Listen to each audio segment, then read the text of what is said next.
Čaute lidičky, dnes mám pre vás niečo extra.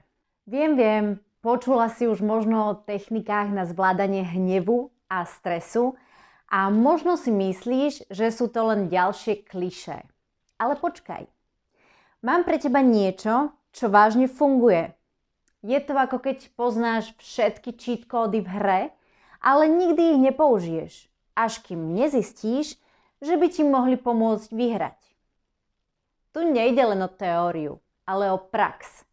A práve v tom je kúzlo. Veď kto nechce byť šťastnejší, v pohode a vyladený?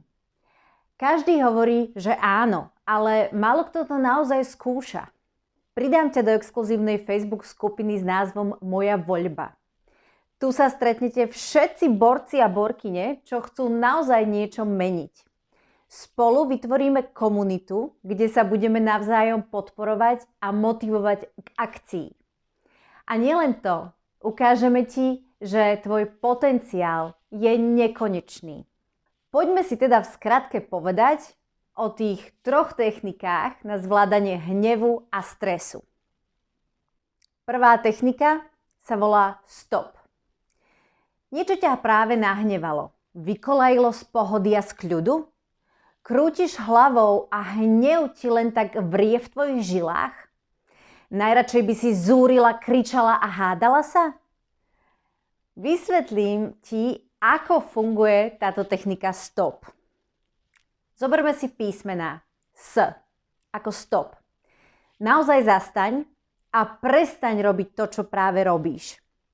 Samozrejme, ak zrovna nešoféruješ alebo nerobíš aktivitu, pri ktorej sa momentálne zastaviť nedá. Dostaň sa na miesto, kde so sebou môžeš začať pracovať. A zastaň. Ďalšie písmeno je T. Tvoj dých. Začni pomaly a zhlboka dýchať. Uvedom si, aká emócia ťa prepadla. Čo konkrétne sa stalo a na čo si sa vlastne nahnevala. Alebo kvôli čomu vlastne stresuješ. Ďalšie písmeno je O. Okolie. Čo je teraz okolo teba? Poobzeraj sa, čo vidíš. Možno tam je niečo, čo ťa vie potešiť, rozosmiať alebo upokojiť. Posledné písmeno je písmeno P. Pokračuj. Môžeš robiť ďalej to, čo si robila, ale ten pocit v tebe sa teraz niečím líši od toho, kedy si bola nahnevaná, keď si zúrila. Verím, že si to skúsiš a dáš mi na Facebook skupinu vedieť, ako sa ti to podarilo.